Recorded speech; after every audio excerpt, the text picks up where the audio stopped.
ನಮಸ್ಕಾರ ಸ್ನೇಹಿತರೆ, ಅಮೋಘ ವರ್ಷ ಕೋಚಿಂಗ್ ಸೆಂಟರ್ ಯೂಟ್ಯೂಬ್ ಚಾನಲ್ಗೆ ನಿಮಗೆಲ್ಲ ಸ್ವಾಗತ. ಇವತ್ತಿನ ಪ್ರಮುಖವಾದಂತಹ ಕರೆಂಟ್ ಅಫೇರ್ಸ್ ಟಾಪಿಕ್ಗಳನ್ನು ಡಿಸ್ಕಸ್ ಮಾಡೋಣ. ಇವತ್ತಿನ ಡಿಸ್ಕಷನನ್ನು ಪ್ರಾರಂಭ ಮಾಡೋದಕ್ಕಿಂತ ಮುಂಚೆ ಕಳೆದ ಸೆಷನ್ನಲ್ಲಿ ಕೇಳಲಾದಂತಹ ಪ್ರಶ್ನೆಯ ಸರಿಯಾದ ಉತ್ತರವನ್ನು ಮೊದಲು ತಿಳಿದುಕೊಳ್ಳೋಣ. ಪ್ರಶ್ನೆ: ಈ ಕೆಳಗಿನ ಯಾವ ವರ್ಷದಲ್ಲಿ ಗೋವಾಕ್ಕೆ ಪೋರ್ಚುಗೀಸರಿಂದ ವಿಮೋಚನೆ ಆಗಿತ್ತು ಅಂತ ಪ್ರಶ್ನೆಯನ್ನು ಕೇಳಲಾಗಿತ್ತು. ಸೊ ಯಾವ ವರ್ಷ ಅಂತ ಗುರುತಿಸಬೇಕಾಗಿದ್ದು ಆಪ್ಷನ್ಗಳಲ್ಲಿ 1947, 1950, 1961 ಅಥವಾ 1987 ಅಂತ ಇದೆ.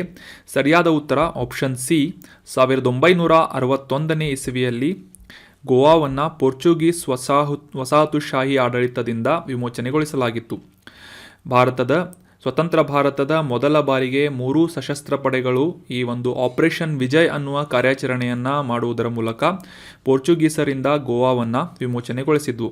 ಸೊ ಹೀಗಾಗಿ ಪ್ರತಿ ವರ್ಷ ಡಿಸೆಂಬರ್ 19ರಂದು ಗೋವಾ ವಿಮೋಚನಾ ದಿನ ಅಥವಾ ಗೋವಾ ಲಿಬರೇಷನ್ ಡೇ ಅನ್ನಾಗಿ ಆಚರಿಸಲಾಗುತ್ತೆ. 1961 ಗೋವಾ ವಿಮೋಚನೆಯಾದಂತಹ ವರ್ಷ. ಕರೆಕ್ಟಾಗಿ ಆನ್ಸರ್ ಮಾಡಿದಂತಹ ಎಲ್ಲ ಸ್ಟೂಡೆಂಟ್ಸ್ಗಳಿಗೆ ಕಾಂಗ್ರ್ಯಾಚುಲೇಷನ್ಸ್. ಇದೇ ರೀತಿ ಡಿಸ್ಕಷನ್ನಲ್ಲಿ ಭಾಗವಹಿಸ್ತಾ ಇರಿ. ನಿಮ್ಮ ಆನ್ಸರ್ಗಳು ಕರೆಕ್ಟ್ ಇರಲಿ ತಪ್ಪಿರಲಿ ಆನ್ಸರ್ ಮಾಡೋದಕ್ಕೆ ಪ್ರಯತ್ನ ಮಾಡಿ ಅಂತ ಹೇಳ್ತಾ ಇವತ್ತಿನ ಪ್ರಶ್ನೆಯನ್ನು ನೋಡೋಣ. 2022ರ ಫಿಫಾ ವಿಶ್ವಕಪ್ಪನ್ನು ಅರ್ಜೆಂಟೀನಾ ಗೆದ್ದುಕೊಂಡಿತು ಅಂತ ನಮಗೆಲ್ಲ ಗೊತ್ತು. ಸೊ ಆದರೆ ಪ್ರಶ್ನೆ ಏನು ಅಂತಂದರೆ, ಈ ವಿಶ್ವಕಪ್ಪನ್ನು 2022ರ ಫಿಫಾ ವರ್ಲ್ಡ್ ಕಪ್ಪನ್ನು, ಫುಟ್ಬಾಲ್ ವರ್ಲ್ಡ್ ಕಪ್ಪನ್ನು ಯಾವ ರಾಷ್ಟ್ರ ಆಯೋಜನೆ ಮಾಡಿತ್ತು ಅಂತ ಪ್ರಶ್ನೆ ಇದೆ. ಆಪ್ಷನ್ಗಳಲ್ಲಿ Saudi Arabia, option 2 Iraq, option 3 Qatar, option 4 United Arab Emirates ಅಂತ ಇದೆ. ನಿಮ್ಮ ಉತ್ತರಗಳನ್ನು ಕಮೆಂಟ್ ಬಾಕ್ಸ್ನಲ್ಲಿ ಕಮೆಂಟ್ ಮಾಡಿ. 2022ರ ಫಿಫಾ ವರ್ಲ್ಡ್ ಕಪ್ಪನ್ನು ಯಾವ ದೇಶ ಆಯೋಜನೆ ಮಾಡಿತ್ತು ಅಂತ ಕಮೆಂಟ್ ಬಾಕ್ಸ್ನಲ್ಲಿ ಕಮೆಂಟ್ ಮಾಡಿ. ಮುಂದಿನ ಸೆಷನ್ನಲ್ಲಿ ಇದರ ಆನ್ಸರನ್ನು ಕರೆಕ್ಟಾಗಿ ತಿಳಿದುಕೊಳ್ಳೋಣ.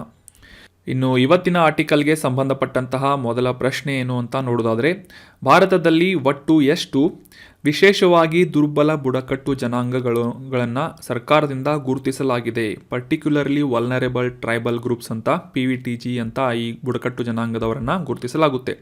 ಸೊ ಭಾರತದಲ್ಲಿ ಒಟ್ಟು ಎಷ್ಟು PVTGಗಳು ಇವೆ ಅಂತ ಸರ್ಕಾರದಿಂದ ಗುರುತಿಸಲಾಗಿದೆ ಅಂತ ಪ್ರಶ್ನೆ ಇದ್ದು, ಆಪ್ಷನ್ಗಳಲ್ಲಿ 88 ಬುಡಕಟ್ಟು ಜನಾಂಗಗಳು, ಆಪ್ಷನ್ ಬಿ 100 ಬುಡಕಟ್ಟು ಜನಾಂಗಗಳು, ಆಪ್ಷನ್ ಸಿ 26, ಆಪ್ಷನ್ ಡಿ 75 ಅಂತ ಇದೆ. ಸರಿಯಾದ ಉತ್ತರ ಆಪ್ಷನ್ ಡಿ.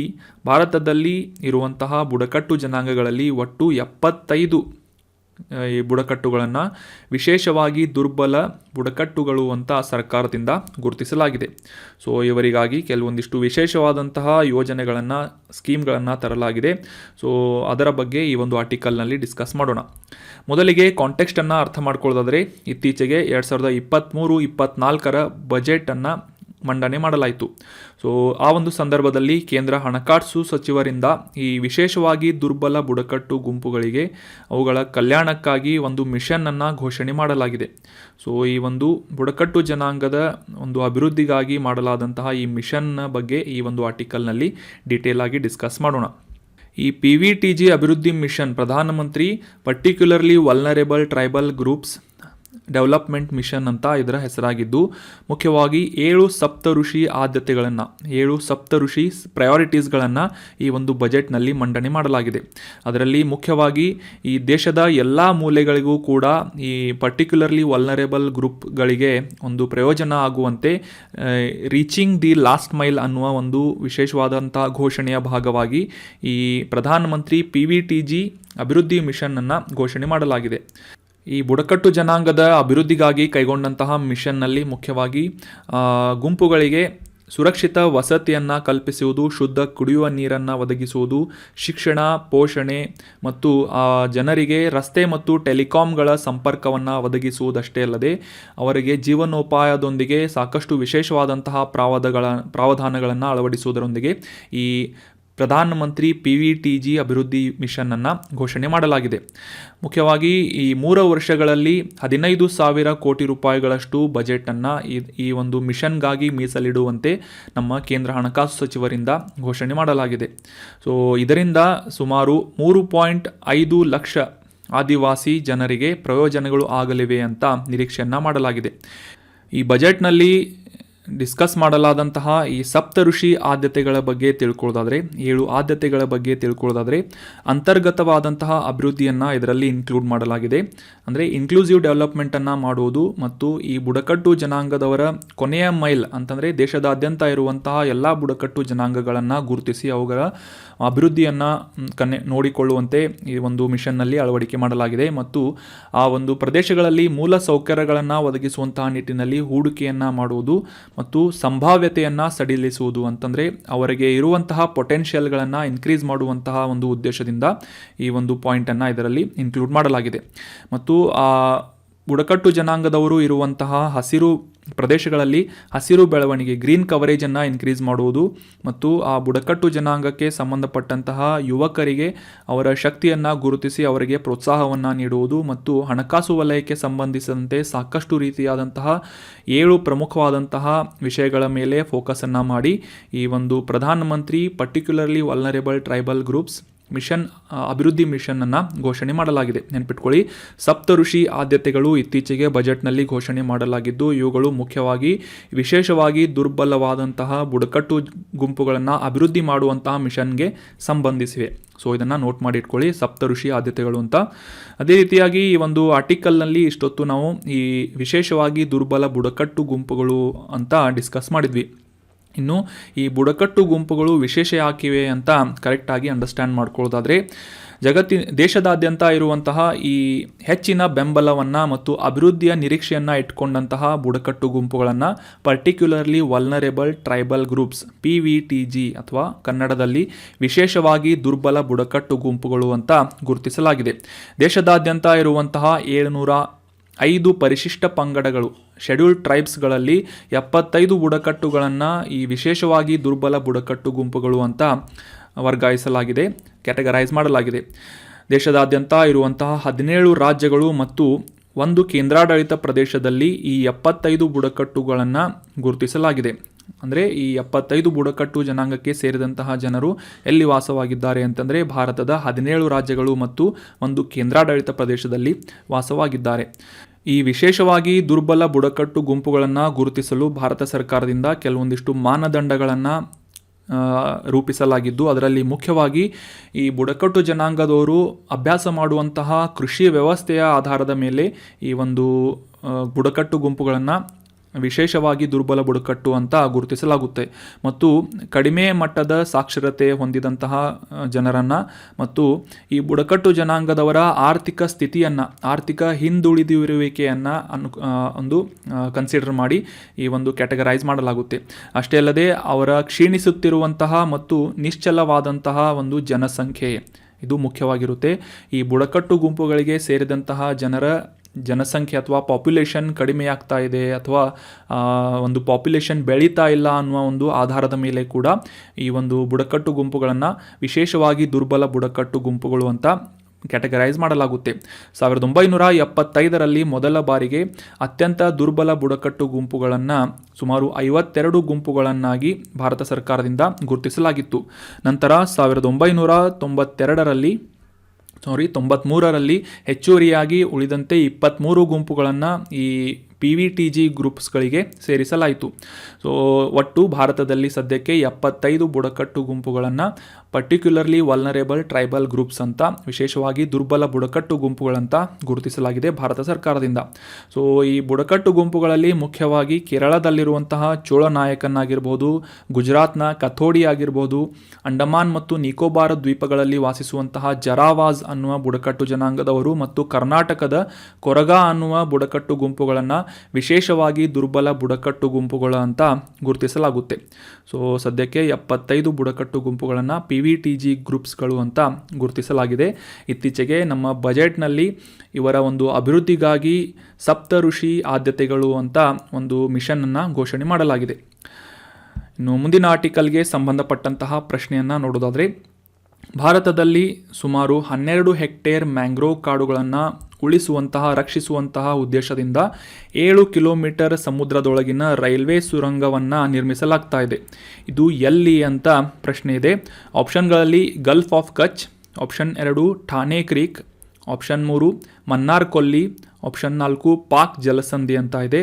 ಸರಿಯಾದ ಉತ್ತರ ಆಪ್ಷನ್ 2 ಥಾನೆ ಕ್ರೀಕ್. ಮಹಾರಾಷ್ಟ್ರದಲ್ಲಿರುವಂತಹ ಥಾನೆ ಕ್ರೀಕ್ನಲ್ಲಿ ಈ ಒಂದು ರೈಲ್ವೆ ಸುರಂಗವನ್ನು ನಿರ್ಮಾಣ ಮಾಡಲಾಗ್ತಾ ಇದೆ. ಮುಖ್ಯವಾಗಿ ಈ ಕರಾವಳಿ ಪ್ರದೇಶದಲ್ಲಿರುವಂತಹ ಮ್ಯಾಂಗ್ರೋವ್ ಗಿಡಗಳ ಕಾಡುಗಳನ್ನು ರಕ್ಷಿಸುವಂತಹ ಉದ್ದೇಶದಿಂದ ಆ ಒಂದು ಸುರಂಗವನ್ನು ಸಮುದ್ರದೊಳಗಿನಿಂದ ಕೊರೆಯಲಾಗ್ತಾ ಇದೆ ಥಾನೆ ಕ್ರೀಕ್ ಅನ್ನುವ ಪ್ರದೇಶದಲ್ಲಿ.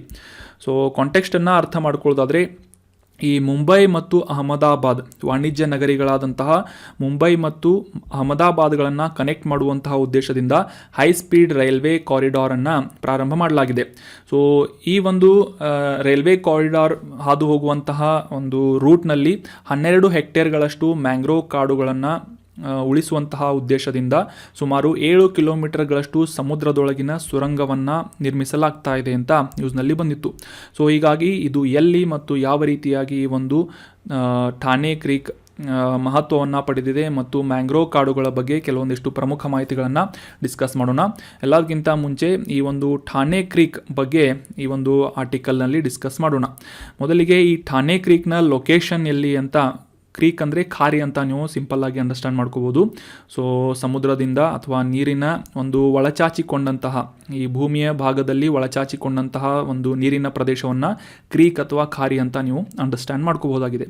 ಸೊ ಈ ಥಾನೆ ಕ್ರೀಕ್ ಎಲ್ಲಿದೆ ಅಂತ ಎಕ್ಸಾಕ್ಟಾಗಿ ಅಂಡರ್ಸ್ಟ್ಯಾಂಡ್ ಮಾಡ್ಕೊಳ್ಳೋದಾದರೆ, ಈ ಅರಬ್ಬಿ ಸಮುದ್ರದಿಂದ ಒಳಚಾಚಿಕೊಂಡಂತಹ ಉಪ್ಪು ನೀರು ಅಥವಾ ಸಮುದ್ರದ ನೀರು ಬಂದಂತಹ ಪ್ರದೇಶವನ್ನು, ಭಾರತದೊಳಗೆ ಬಂದಂತಹ ಪ್ರದೇಶವನ್ನು ಮಹಾರಾಷ್ಟ್ರದ ಥಾನೆ ಕ್ರೀಕ್ ಅಂತ ಗುರುತಿಸಲಾಗುತ್ತೆ. ಈ ಇಮೇಜ್ನಲ್ಲಿ ನೋಡ್ಬೋದು ನೀವು, ಮಹಾರಾಷ್ಟ್ರದ ಪಶ್ಚಿಮ ಭಾಗದಲ್ಲಿ ವಾಯುವ್ಯ ಭಾಗದಲ್ಲಿ ಇರುವಂತಹ ಈ ಒಂದು ಪ್ರದೇಶ ಅರಬ್ಬಿ ಸಮುದ್ರದಿಂದ ಒಳಚಾಚಿಕೊಂಡಿರುವಂತಹ ಈ ಒಂದು ನೀರು, ಮತ್ತು ಅದನ್ನು ಝೂಮ್ ಮಾಡಿ ನೋಡಿದಾಗ ಈ ಥಾನೆ ಕ್ರೀಕನ್ನು ನಾವು ಗುರುತಿಸಬಹುದಾಗಿದೆ.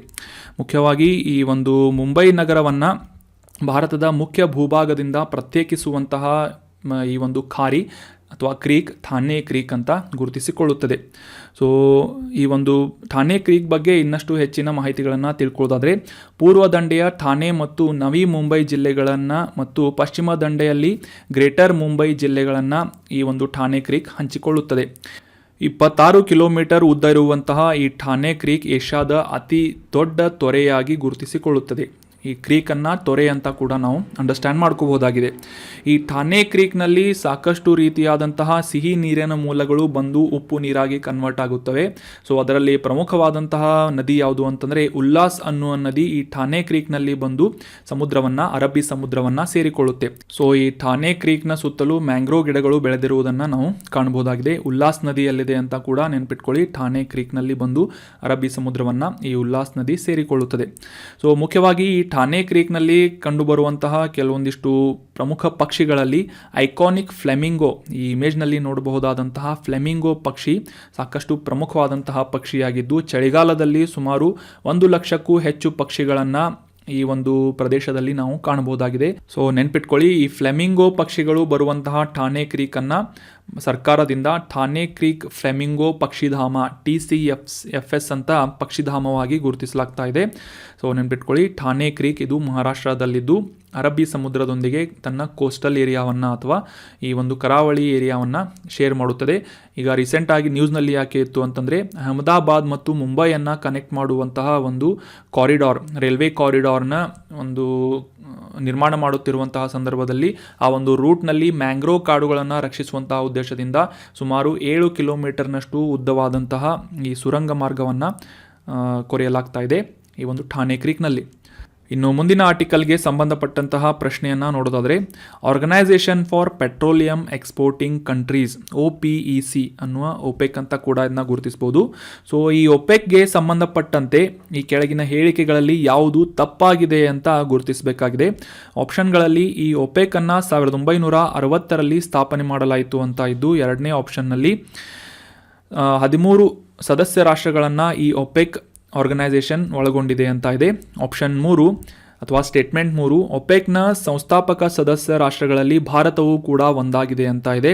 ಆಪ್ಷನ್ 4, OPECನ ಪ್ರಧಾನ ಕಚೇರಿ ಇರುವುದು ವಿಯೆನ್ನಾದಲ್ಲಿ ಅಂತ ಇದೆ. ಸೊ ಇವುಗಳಲ್ಲಿ ತಪ್ಪಾದಂತಹ ಸ್ಟೇಟ್ಮೆಂಟನ್ನು ಗುರುತಿಸಬೇಕಾಗಿದ್ದು, ಕರೆಕ್ಟ್ ಆನ್ಸರ್ ಯಾವುದು ಅಂತಂದರೆ ಆಪ್ಷನ್ 3, ಭಾರತ ಈ OPECನ ಸಂಸ್ಥಾಪಕ ಸದಸ್ಯ ರಾಷ್ಟ್ರ ಅಂತ ಅನ್ನೋದು ತಪ್ಪಾಗಿದ್ದು, ಸೊ ಇದು ಒಪೆಕ್ನ ಸಂಸ್ಥಾಪಕ ಅಥವಾ ಸದಸ್ಯ ರಾಷ್ಟ್ರ ಆಗಿಲ್ಲ Bharat. So option 3 is right answer. So ಈ ಥರ್ಡ್ ಆಪ್ಷನನ್ನು ಬಿಟ್ಟು ಒಪೆಕನ್ನು 1960ರಲ್ಲಿ ಸ್ಥಾಪಿಸಲಾಯಿತು, ಇದು ಕರೆಕ್ಟ್ ಆಗಿದೆ. ಆಪ್ಷನ್ 2 ಇದು 13 ಸದಸ್ಯ ರಾಷ್ಟ್ರಗಳನ್ನು ಒಳಗೊಂಡಿದೆ ಅಂತ ಅನ್ನೋದು ಕೂಡ ಕರೆಕ್ಟ್ ಆಗಿದೆ, ಮತ್ತು ಇದರ ಹೆಡ್ ಕ್ವಾರ್ಟರ್ ವಿಯೆನ್ನಾದಲ್ಲಿದೆ ಅಂತ ಅನ್ನೋದು ಕೂಡ ಕರೆಕ್ಟ್ ಆಗಿದೆ. ತಪ್ಪಾದಂತಹ ಆಪ್ಷನನ್ನು ಗುರುತಿಸಬೇಕಾಗಿದ್ದರಿಂದ ಆಪ್ಷನ್ 3 ಈಸ್ ರೈಟ್ ಆನ್ಸರ್. ಈ ಪೆಟ್ರೋಲಿಯಂ ರಫ್ತು ಮಾಡುವಂತಹ ದೇಶಗಳ ಸಂಘಟನೆ ಅಥವಾ organisation of petroleum exporting countries ಅಂತ ಇದರ ಫುಲ್ ಫಾರ್ಮ್ ಆಗಿದೆ, ನೆನ್ಪಿಟ್ಕೊಳ್ಳಿ. ಒಪೆಕ್ನ ಫುಲ್ ಫಾರ್ಮ್ ಮತ್ತೊಮ್ಮೆ ರಿಪೀಟ್ ಮಾಡ್ತೇನೆ, organisation of petroleum exporting countries ಅಂತ. ಸೊ ಇದು ಕಾಂಟೆಕ್ಸ್ಟ್ನಲ್ಲಿ ಯಾಕೆ ಇತ್ತು, ನ್ಯೂಸ್ನಲ್ಲಿ ಯಾಕೆ ಬಂದಿತ್ತು ಅಂತ ಇದನ್ನು ಅರ್ಥ ಮಾಡ್ಕೊಳ್ಳೋದಾದರೆ, ಮುಖ್ಯವಾಗಿ ರೀಸೆಂಟಾಗಿ ಈ ಒಪೆಕ್ನ ಒಂದು ಸಭೆಯಲ್ಲಿ ಈ ಒಪೆಕ್ನ ಪ್ರಧಾನ ಕಾರ್ಯದರ್ಶಿ ಅವರಿಂದ ಈ ಭವಿಷ್ಯದ ಇಂಧನದ ಅಗತ್ಯತೆಗಳನ್ನು ಪೂರೈಸುವಂತಹ ನಿಟ್ಟಿನಲ್ಲಿ ಇನ್ನೂ ಹೆಚ್ಚಿನ ಒಂದು ಇನ್ವೆಸ್ಟ್ಮೆಂಟ್ಸ್ಗಳನ್ನು ಈ ಫಾಸಿಲ್ ಫ್ಯೂಯಲ್ಗಳ ಎಕ್ಸ್ಟ್ರಾಕ್ಷನ್ನಲ್ಲಿ ಮಾಡಬೇಕು ಅಂತ ಜನರನ್ನು ಅಥವಾ ಇತರ ದೇಶಗಳನ್ನು ಒತ್ತಾಯಿಸಲಾಗಿದೆ. ಮತ್ತು ಇದರಿಂದ ಈ ಹವಾಮಾನದ ನೀತಿಗಳ ಒಂದು ಉದ್ದೇಶವನ್ನು ಇಟ್ಕೊಂಡು ಈ ಫಾಸಿಲ್ ಫ್ಯೂಯಲ್ಗಳು ಅಥವಾ ಪಳೆಯುಳಿಕೆ ಇಂಧನಗಳ ಮೇಲೆ ಹೆಚ್ಚಿನ ಇನ್ವೆಸ್ಟ್ಮೆಂಟ್ಗಳು ಬರ್ತಾ ಇಲ್ಲ. ಈ ಹಸಿರು ಇಂಧನದ ಮೇಲೆ ಜಾಸ್ತಿ ಫೋಕಸನ್ನು ಮಾಡಿದಂತಹ ರಾಷ್ಟ್ರಗಳು ಈ ಹಸಿರು ಇಂಧನಗಳಾದಂತಹ ಸೌರಶಕ್ತಿ ಉತ್ಪಾದನೆ ಮಾಡುವುದಾಗಿರ್ಬೋದು ಅಥವಾ ಈ ವಿಂಡ್ ಎನರ್ಜಿ ಆಗಿರ್ಬೋದು, ಈ ರೀತಿಯಾದಂತಹ ಹಸಿರು ಇಂಧನಗಳ ಮೇಲೆ ಹೆಚ್ಚಾದಂತಹ ಒಂದು ಒತ್ತನ್ನು ಇನ್ವೆಸ್ಟ್ಮೆಂಟ್ಸ್ಗಳನ್ನು ಹೂಡಿಕೆಗಳನ್ನು ಮಾಡ್ತಾ ಇದ್ದಾರೆ. ಸೊ ಆದರೆ ಈ ಒಂದು ಭವಿಷ್ಯದ ಇಂಧನದ ಅಗತ್ಯತೆಗಳನ್ನು ಪೂರೈಸುವಂತಹ ನಿಟ್ಟಿನಲ್ಲಿ ಈ ಫಾಸಿಲ್ ಫ್ಯೂಯಲ್ಗಳಲ್ಲಿ ಅಥವಾ ಪೆಟ್ರೋಲಿಯಂ ಉತ್ಪಾದನೆಗೂ ಕೂಡ ಹೆಚ್ಚಿನ ಇನ್ವೆಸ್ಟ್ಮೆಂಟ್ಗಳನ್ನು ಮಾಡಬೇಕು ಮತ್ತು ಇದರಿಂದ ಸಮತೋಲಿತವಾದಂತಹ ಮತ್ತು ನ್ಯಾಯೋಚಿತವಾದಂತಹ ಒಂದು ಪಾಲಿಸಿಗಳನ್ನು ಜಾರಿಗೊಳಿಸಬೇಕು ಅಂತ ಒತ್ತಾಯವನ್ನು ಮಾಡಿದ್ದಾರೆ. ಸೊ ಹೀಗಾಗಿ ಈ ಒಪೆಕ್ ನ್ಯೂಸ್ನಲ್ಲಿರೋದ್ರಿಂದ ಇದಕ್ಕೆ ಸಂಬಂಧಪಟ್ಟಂತಹ ಕೆಲವೊಂದಿಷ್ಟು ಪ್ರಮುಖ ಇಂಪಾರ್ಟೆಂಟ್ ಮಾಹಿತಿಗಳನ್ನು, exam point of view important ಮಾಹಿತಿಗಳನ್ನು ಡಿಸ್ಕಸ್ ಮಾಡೋಣ. ಮುಖ್ಯವಾಗಿ ತೈಲ ಉತ್ಪಾದನೆ ಮಾಡುವಂತಹ ಮತ್ತು ರಫ್ತು ಮಾಡುವಂತಹ ಪ್ರಮುಖ ರಾಷ್ಟ್ರಗಳ ಶಾಶ್ವತವಾದಂತಹ ಅಂತರ್ ಸರ್ಕಾರಿ ಸಂಸ್ಥೆಯಾಗಿ ಈ ಒಪೆಕ್ ಗುರುತಿಸಿಕೊಳ್ಳುತ್ತದೆ. ಸೊ ಇದರ ಮುಖ್ಯ ಉದ್ದೇಶ ಏನು ಅಂತಂದರೆ, ಜಗತ್ತಿನಾದ್ಯಂತ ಈ ಪೆಟ್ರೋಲಿಯಂ ಉತ್ಪಾದನೆಯ ಕುರಿತಾದಂತಹ ಪೆಟ್ರೋಲಿಯಂ ನೀತಿಗಳನ್ನು ಸಮನ್ವಯಗೊಳಿಸುವುದು ಮತ್ತು ಈ ಫ್ಯೂಚರ್ನಲ್ಲಿ ತೈಲ ಬೆಲೆಯನ್ನು ಅದರ ಸ್ಥಿರತೆಯನ್ನು ಕಾಪಾಡಿಕೊಳ್ಳುವುದು ಮತ್ತು ಅನಗತ್ಯವಾದಂತಹ ಈ ಪೆಟ್ರೋಲಿಯಂನ ಏರಿಳಿತವನ್ನು ತಪ್ಪಿಸುವಂತಹ ಉದ್ದೇಶದಿಂದ ಕೆಲವೊಂದಿಷ್ಟು ನೀತಿಗಳನ್ನು ಜಾರಿಗೊಳಿಸುವಂತಹ ಕೆಲಸವನ್ನು ಈ ಒಪೆಕ್ ರಾಷ್ಟ್ರಗಳು ಮಾಡ್ತಾ ಇವೆ. 1960ರಲ್ಲಿ ಮೊದಲ ಬಾರಿಗೆ ಈ Iran, Iraq, Kuwait, Saudi Arabia ಮತ್ತು ವೆನಿಜುವೆಲಾ ದೇಶಗಳಿಂದ ಈ 5 ಸಂಸ್ಥಾಪಕ ಸದಸ್ಯ ರಾಷ್ಟ್ರಗಳಿಂದ 1960ರಲ್ಲಿ ಈ ಒಪೆಕ್ ಅನ್ನು ಸ್ಥಾಪನೆ ಮಾಡಲಾಯಿತು. ನಂತರದ ದಿನಗಳಲ್ಲಿ Algeria, Angola, Congo, Equatorial Guinea, Gabon, Libya, Nigeria, United Arab Emirates ಅಥವಾ UAE ಅಂತ ಇರ್ತವೆ. ಸೊ ಈ ರೀತಿಯಾದಂತಹ ಒಟ್ಟು 13 ಸದಸ್ಯ ರಾಷ್ಟ್ರಗಳನ್ನು ಈ ಒಪೆಕ್ ಒಳಗೊಂಡಿದೆ. ಇದನ್ನು ಸ್ಥಾಪನೆ ಮಾಡಿದಂತಹ ವರ್ಷ 1960, ನೆನ್ಪಿಟ್ಕೊಳ್ಳಿ. ಇನ್ನು ಇದರ ಪ್ರಧಾನ ಕಚೇರಿ ಅಥವಾ ಹೆಡ್ ಕ್ವಾರ್ಟರ್ ಇರುವುದು ಆಸ್ಟ್ರೇಲಿಯಾ ದೇಶದ ವಿಯೆನ್ನಾ ನಗರದಲ್ಲಿ.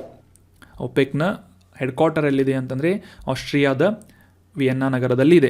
ಇತ್ತೀಚಿನ ದಿನಗಳಲ್ಲಿ ಈ 13 ಸದಸ್ಯ ರಾಷ್ಟ್ರಗಳನ್ನು ಹೊರತುಪಡಿಸಿ ಇನ್ನೂ ಉಳಿದಂತೆ 10 ರಾಷ್ಟ್ರಗಳನ್ನು ಕೂಡ ಈ ಒಪೆಕ್ ಪ್ಲಸ್ ಅನ್ನುವ ಆರ್ಗನೈಸೇಷನ್ನಲ್ಲಿ, ಇದು ಈ ಒಪೆಕ್ನಿಂದ ಸ್ವಲ್ಪ ಬೇರೆಯಾದಂತಹ ಆರ್ಗನೈಸೇಷನ್, ಒಪೆಕ್ ಪ್ಲಸ್ ಅನ್ನುವ ಆರ್ಗನೈಸೇಷನನ್ನು ಪ್ರಾರಂಭ ಮಾಡಲಾಗಿದೆ. ಇದರಲ್ಲಿ ಒಟ್ಟು ಸದ್ಯಕ್ಕೆ 23 ಸದಸ್ಯ ರಾಷ್ಟ್ರಗಳು, ಅದರಲ್ಲೂ ಕೂಡ ಈ ಕಚ್ಚಾ ತೈಲವನ್ನು ಉತ್ಪಾದನೆ ಮಾಡುವಂತಹ ಮತ್ತು ರಫ್ತು ಮಾಡುವಂತಹ ಪ್ರಮುಖ ರಾಷ್ಟ್ರಗಳು ಈ ಒಪೆಕ್ ಪ್ಲಸ್ನಲ್ಲಿ ಇನ್ಕ್ಲೂಡ್ ಆಗಿವೆ. ಈ 13 ಒಪೆಕ್ ರಾಷ್ಟ್ರಗಳನ್ನು ಹೊರತುಪಡಿಸಿ Azerbaijan, Bahrain, Brunei, Kazakhstan, Russia, Mexico, Malaysia, ದಕ್ಷಿಣ ಸುಡಾನ್, ಒಮನ್, ಈ ರೀತಿಯಾದಂತಹ ಒಟ್ಟು 10 ರಾಷ್ಟ್ರಗಳು ಪ್ಲಸ್ 13 ಒಪೆಕ್ ರಾಷ್ಟ್ರಗಳು ಅಂದರೆ 23 ಸದಸ್ಯ ರಾಷ್ಟ್ರಗಳನ್ನು ಒಪೆಕ್ ಪ್ಲಸ್ ಒಳಗೊಂಡಿದೆ. ಇಲ್ಲಿ ನೋಟ್ ಮಾಡಬೇಕಾಗಿದ್ದು ಇನ್ನೊಂದು ಪಾಯಿಂಟ್ ಅಂತಂತಂದರೆ, ಇಲ್ಲಿ ರಷ್ಯಾವನ್ನು ಒಪೆಕ್ನ ಭಾಗವಾಗಿ ಅಥವಾ ಸದಸ್ಯ ರಾಷ್ಟ್ರವಾಗಿ ಇನ್ಕ್ಲೂಡ್ ಮಾಡದೆ ಹೋದರೂ ಕೂಡ ಒಪೆಕ್ ಪ್ಲಸ್ ಅನ್ನುವ ಈ ಪೆಟ್ರೋಲಿಯಂ ಉತ್ಪಾದನೆ ಮತ್ತು ರಫ್ತು ಮಾಡುವಂತಹ ಪ್ರಮುಖ ರಾಷ್ಟ್ರಗಳ ಗುಂಪಿಗೆ ಸೇರಿಸಿಕೊಳ್ಳಲಾಗಿದೆ. ಸೊ ಒಪೆಕ್ ಪ್ಲಸ್ನಲ್ಲಿ ರಷ್ಯಾ ಬರುತ್ತೆ. ಒಪೆಕ್ ರಾಷ್ಟ್ರಗಳಲ್ಲಿ 13 ರಾಷ್ಟ್ರಗಳ ಸದಸ್ಯತ್ವವನ್ನು ಈ ರಷ್ಯಾ ಹೊಂದಿಲ್ಲ. So that was about OPEC. ಇನ್ನು ಮುಂದಿನ ಆರ್ಟಿಕಲ್ಗೆ ಸಂಬಂಧಪಟ್ಟಂತಹ ಪ್ರಶ್ನೆ ಏನು ಅಂತ ನೋಡೋದಾದರೆ, ಈ ತಾನ್ಸಾ ವೈಲ್ಡ್ ಲೈಫ್ ಸ್ಯಾಂಕ್ಚುರಿ ಅಥವಾ ತಾನ್ಸಾ ವನ್ಯಜೀವಿ ಅಭಯಾರಣ್ಯ ಯಾವ ರಾಜ್ಯದಲ್ಲಿದೆ ಅಂತ ಗುರುತಿಸಬೇಕಾಗಿದೆ. ಆಪ್ಷನ್ಗಳಲ್ಲಿ 1 Maharashtra, option 2 Telangana, option 3 Gujarat, option 4 Assam ಅಂತ ಇದೆ. ಸರಿಯಾದ ಉತ್ತರ ಆಪ್ಷನ್ 1 ಮಹಾರಾಷ್ಟ್ರ ರಾಜ್ಯದಲ್ಲಿ ಈ ತಾನ್ಸಾ ಅನ್ನುವ ವನ್ಯ ವೈಲ್ಡ್ ಲೈಫ್ ಸ್ಯಾಂಕ್ಚುರಿ ಲೊಕೇಟ್ ಆಗಿದೆ, ವನ್ಯಜೀವಿ ಅಭಯಾರಣ್ಯ. ಮುಖ್ಯವಾಗಿ ರೀಸೆಂಟ್ ಆದಂತಹ ಸಂದರ್ಭದಲ್ಲಿ ಈ ತಾನ್ಸಾ ವನ್ಯಜೀವಿ ಅಭಯಾರಣ್ಯ ನ್ಯೂಸ್ನಲ್ಲಿ ಯಾಕೆ ಇತ್ತು ಅಂತ ಕಾಂಟೆಕ್ಸ್ಟನ್ನು ಅರ್ಥ ಮಾಡ್ಕೊಳ್ಳೋದಾದರೆ, ರೀಸೆಂಟಾಗಿ ನ್ಯೂಸ್ನಲ್ಲಿ ಬಂದಂತಹ ಕೆಲವೊಂದಿಷ್ಟು ಅಭಯಾರಣ್ಯಗಳು ಆಗಿರ್ಬೋದು, ಈ ಪಕ್ಷಿಧಾಮಗಳಾಗಿರ್ಬೋದು ಮತ್ತು ಈ ರಾಷ್ಟ್ರೀಯ ಉದ್ಯಾನವನಗಳನ್ನು ನೋಟ್ ಮಾಡಿ ಇಟ್ಕೊಳ್ತಾರೆ. ಅವು ಎಲ್ಲಿವೆ ಅಂತ ಕೂಡ ನೋಟ್ ಮಾಡಿ ಇಟ್ಕೊಳ್ಳಿ, ಹೈಲೈಟ್ ಮಾಡ್ಕೊಳ್ಳಿ, ರಿವೈಸ್ ಮಾಡ್ಕೊಳ್ಳಿ. ಸೊ ಈ ರೀತಿಯಾದಂತಹ ಪ್ರಶ್ನೆಗಳನ್ನು ಕೂಡ ಮೇಲಿಂದ ಮೇಲೆ ಎಕ್ಸಾಮ್ಗಳಲ್ಲಿ ಕೇಳ್ತಾ ಇರ್ತಾರೆ. ಸೊ ರೀಸೆಂಟಾಗಿ ತಾನ್ಸಾ ವನ್ಯಜೀವಿ ಅಭಯಾರಣ್ಯ ನ್ಯೂಸ್ನಲ್ಲಿ ಯಾಕೆ ಬಂದಿತ್ತು ಅಂತ ತಿಳ್ಕೊಳ್ಳೋದಾದರೆ, ಈ ಪಕ್ಷಿ ಸಮೀಕ್ಷೆಯನ್ನು ಈ ತಾನ್ಸಾ ಅನ್ನುವ ವೈಲ್ಡ್ ಲೈಫ್ ಸ್ಯಾಂಕ್ಚುರಿಯಲ್ಲಿ ಕಂಡಕ್ಟ್ ಮಾಡಲಾಗಿದ್ದು, ಈ ವಾಲಂಟಿಯರ್ಸ್ಗಳಿಂದ ನಡೆಸಲಾದಂತಹ ಈ ಒಂದು ಪಕ್ಷಿ ಸಮೀಕ್ಷೆ ಅಥವಾ ಬರ್ಡ್ ಸೆನ್ಸಸ್ನಲ್ಲಿ ಒಟ್ಟು 186 ಜಾತಿಯ ಪಕ್ಷಿಗಳನ್ನು ರೆಕಾರ್ಡ್ ಮಾಡಲಾಗಿದೆ ಅಂತ ನ್ಯೂಸ್ನಲ್ಲಿ ಬಂದಿತ್ತು. ಸೊ ಹೀಗಾಗಿ ತಾನ್ಸಾ ವನ್ಯಜೀವಿ ಅಭಯಾರಣ್ಯ ನ್ಯೂಸ್ನಲ್ಲಿರೋದ್ರಿಂದ ಇದಕ್ಕೆ ಸಂಬಂಧಪಟ್ಟಂತಹ ಕೆಲವೊಂದಿಷ್ಟು ಪ್ರಮುಖ ಮಾಹಿತಿಗಳನ್ನು ಈಗ ಡಿಸ್ಕಸ್ ಮಾಡೋಣ.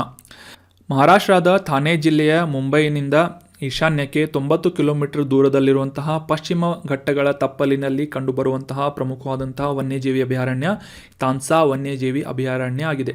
ಸೊ ನೆನ್ಪಿಟ್ಕೊಳ್ಳಿ, ತಾನ್ಸಾ ವನ್ಯಜೀವಿ ಅಭಯಾರಣ್ಯ ಎಲ್ಲಿದೆ? ಮಹಾರಾಷ್ಟ್ರದಲ್ಲಿದೆ. ಸೊ ಇದಕ್ಕೆ ಸಂಬಂಧಪಟ್ಟಂತಹ ಇನ್ನಷ್ಟು ಮಾಹಿತಿಗಳನ್ನು ತಿಳ್ಕೊಳ್ಳೋದಾದರೆ, ಮುಖ್ಯವಾಗಿ ಪಕ್ಷಿ ವೀಕ್ಷಕರಿಗೆ ಸ್ವರ್ಗ ಅಂತ ಕರೆಸಿಕೊಳ್ಳುವಂತಹ ಈ ತಾನ್ಸಾ ವನ್ಯಜೀವಿ ಅಭಯಾರಣ್ಯದಲ್ಲಿ ಪ್ರಮುಖವಾಗಿ 2 ನದಿಗಳು ಹರಿಯುವುದನ್ನು ನಾವು ಕಾಣಬಹುದಾಗಿದ್ದು, ತಾನ್ಸಾ ಮತ್ತು ವೈತರಣ ಅನ್ನುವ 2 ನದಿಗಳು ಈ ವನ್ಯಜೀವಿ ಅಭಯಾರಣ್ಯದಲ್ಲಿ ಹಾದು ಹೋಗುತ್ತವೆ. ಸೊ ಇದು ಮೊದಲನೇದಾಗಿ ತಾನ್ಸಾ ಅನ್ನುವ ಈ ಒಂದು ನದಿಯ ಮೇಲೆ, ಈ ನದಿಯ ಹೆಸರಿನ ಮೇಲೆ ಈ ವನ್ಯಜೀವಿ ಅಭಯಾರಣ್ಯಕ್ಕೆ ಈ ಹೆಸರನ್ನು ಇಡಲಾಗಿದೆ. ಸೊ ಅಷ್ಟೇ ಅಲ್ಲದೆ ಈ ಮಾಹುಲಿ ಕೋಟೆ ಅನ್ನುವ ಒಂದು ಕೋಟೆ ಕೂಡ, ಫೋರ್ಟ್ ಕೂಡ ಈ ತಾನ್ಸಾ ಅಭಯಾರಣ್ಯದೊಳಗೆ ಸುಮಾರು 762 ಮೀಟರ್ ಎತ್ತರದ ಬೆಟ್ಟದ ಮೇಲೆ ಕಂಡುಬರುತ್ತದೆ. ಮಾಹುಲಿ ಕೋಟೆ ಎಲ್ಲಿ ಲೊಕೇಟ್ ಆಗಿದೆ ಅಂದರೆ ತಾನ್ಸಾ ಅಭಯಾರಣ್ಯದೊಳಗೆ. ಸೊ ಇನ್ನು ಈ ವನ್ಯಜೀವಿ ಅಭಯಾರಣ್ಯದಲ್ಲಿ ಕಂಡುಬರುವಂತಹ ಕೆಲವೊಂದಿಷ್ಟು ಪ್ರಮುಖ ಸಸ್ಯವರ್ಗ ಯಾವುದು ಅಂತಂದರೆ, ಪ್ರಮುಖವಾಗಿ ಉಷ್ಣವಲಯದ ತೇವಾಂಶವುಳ್ಳುವಂತಹ ಎಲೆಯುದಿರುವ ಕಾಡುಗಳನ್ನು, ಅರಣ್ಯವನ್ನು ಹೊಂದಿದಂತಹ ಈ ಅಭಯಾರಣ್ಯ ಮಾಯ್ಸ್ಟ್ ಡೆಸಿಡ್ಯೂಯಸ್ ಫಾರೆಸ್ಟ್ ಅಂತ ಕರೆಯಲಾಗುತ್ತೆ. ಸೊ ಇದನ್ನು ಇಂಗ್ಲೀಷ್ನಲ್ಲಿ. ಅಷ್ಟೇ ಅಲ್ಲದೆ ಈ ಎವರ್ಗ್ರೀನ್ ಫಾರೆಸ್ಟ್ನ ಕೆಲವೊಂದಿಷ್ಟು ಪ್ಯಾಚಸ್ಗಳನ್ನು, ನಿತ್ಯ ಹರಿದ್ವರ್ಣದ ಕಾಡುಗಳ ಕೆಲವೊಂದಿಷ್ಟು ಮರಗಳನ್ನು ಕೂಡ ಈ ವನ್ಯಜೀವಿ ಅಭಯಾರಣ್ಯದಲ್ಲಿ ನಾವು ಗುರುತಿಸಬಹುದಾಗಿದೆ. ಉಳಿದಂತೆ 54 ಜಾತಿಯ ಪ್ರಾಣಿಗಳು ಮತ್ತು 200 ಜಾತಿಯ ಪಕ್ಷಿಗಳನ್ನು ಕೂಡ ಇಲ್ಲಿ ರೆಕಾರ್ಡ್ ಮಾಡಲಾಗಿದೆ. ಇತ್ತೀಚೆಗೆ ನಡೆಸಲಾದಂತಹ ಬರ್ಡ್ ಸೆನ್ಸಸ್ನಲ್ಲಿ ಒಟ್ಟು 186 ವಿಧದ ಪಕ್ಷಿಗಳನ್ನು ಇಲ್ಲಿ ರೆಕಾರ್ಡ್ ಮಾಡಲಾಗಿದೆ ಅಂತ ಕಾಂಟೆಕ್ಸ್ಟ್ನಿಂದ ನಾವು ಅರ್ಥ ಮಾಡ್ಕೊಂಡಿದ್ವಿ. ಅದರಲ್ಲಿ ಪ್ರಮುಖವಾಗಿ ಈ ಜಿಪ್ಸಿ ರಣಹದ್ದುಗಳಿಗೆ ಆ ಒಂದು ಗುಂಪಿಗೆ ಸೇರಿದಂತಹ ಈ ಪಲ್ಲಾಸ್ ಫಿಶ್ ಈಗಲ್, ಹಾಲಿಯಾಯಟಸ್ ಲುಕೋರಿಫಸ್ ಅನ್ನುವ ಒಂದು ಈ ರಣಹದ್ದು ಏನಿದೆ, ಇದು ಪ್ರಮುಖವಾಗಿ ಅಳಿವಿನಂಚಿನಲ್ಲಿರುವಂತಹ ಪಕ್ಷಿಯಾಗಿದ್ದು, ಈ ತಾನ್ಸಾ ವನ್ಯಜೀವಿ ಅಭಯಾರಣ್ಯದಲ್ಲಿ ಕಂಡುಬರುವಂತಹ ವಿಶೇಷವಾದಂತಹ ಪಕ್ಷಿಯಾಗಿದೆ. ಈ ಒಂದು ಇಮೇಜ್ನಲ್ಲಿ ಕೂಡ ನೋಡ್ಬೋದು ನೀವು. ಪಲ್ಲಾಸ್ ಫಿಶ್ ಈಗಲ್ ಅಂತ ಸಿಂಪಲ್ ಆಗಿ ಇದನ್ನ ನೆನ್ಪಿಟ್ಕೊಳ್ಳಿ. ಇದು ತಾನ್ಸಾ ವನ್ಯಜೀವಿ ಅಭಯಾರಣ್ಯದಲ್ಲಿ ಕಂಡುಬರುವಂತಹ ಅಳಿವಿನಂಚಿನಲ್ಲಿರುವಂತಹ ಪ್ರಮುಖವಾದಂತಹ ಪಕ್ಷಿಯಾಗಿದೆ. ಇನ್ನು ಮುಂದಿನ ಆರ್ಟಿಕಲ್ಗೆ ಸಂಬಂಧಪಟ್ಟಂತಹ ಪ್ರಶ್ನೆ, ಏರೋ ಇಂಡಿಯಾ ಶೋ 2023ರ ಆವೃತ್ತಿಯ ಈ ಬೆಂಗಳೂರಿನಲ್ಲಿ ನಡೆದಂತಹ ಏರೋ ಇಂಡಿಯಾ ಶೋದ ಥೀಮ್ ಏನಾಗಿತ್ತು, ವಿಷಯ ಏನಾಗಿತ್ತು ಅಂತ ಪ್ರಶ್ನೆ ಇದೆ. ಆಪ್ಷನ್ಗಳಲ್ಲಿ option 1 the runway to a billion opportunities ಅನ್ನೋದು, option 2 one country many words ಅಂತ, ಆಪ್ಷನ್ 3 ಏರೋಪ್ಲೇನ್ಸ್ ಫಾರ್ ಫ್ಯೂಚರ್ ಅಂತ, option 4 the Indian vimana legacy. So ಇದರಲ್ಲಿ 2023ರ ಥೀಮ್ ಏನು ಅಂತಂದರೆ, option 1 the runway to a billion opportunities ಅನ್ನುವ ಒಂದು ಥೀಮನ್ನು ಇಟ್ಕೊಂಡು 2023ರ ಆವೃತ್ತಿಯ ಈ ಏರೋ ಇಂಡಿಯಾ ಶೋವನ್ನು ಬೆಂಗಳೂರಿನಲ್ಲಿ ಆಯೋಜನೆ ಮಾಡಲಾಗಿತ್ತು. ಇದು 14ನೇ ಆವೃತ್ತಿಯ ಒಂದು ಆಯೋಜನೆ ಅಥವಾ ಒಂದು ಶೋ ಆಗಿದ್ದು, 2023ರ ಈ ಒಂದು ಸಮಾರಂಭದಲ್ಲಿ, ಉದ್ಘಾಟನಾ ಸಮಾರಂಭದಲ್ಲಿ ಪ್ರಧಾನಮಂತ್ರಿಯವರಿಂದ ಈ ಏರೋ ಇಂಡಿಯಾ ಶೋ ಉದ್ಘಾಟನೆಗೊಂಡಿತ್ತು ಅಂತ ನ್ಯೂಸ್ನಲ್ಲಿ ಬಂದಿತ್ತು.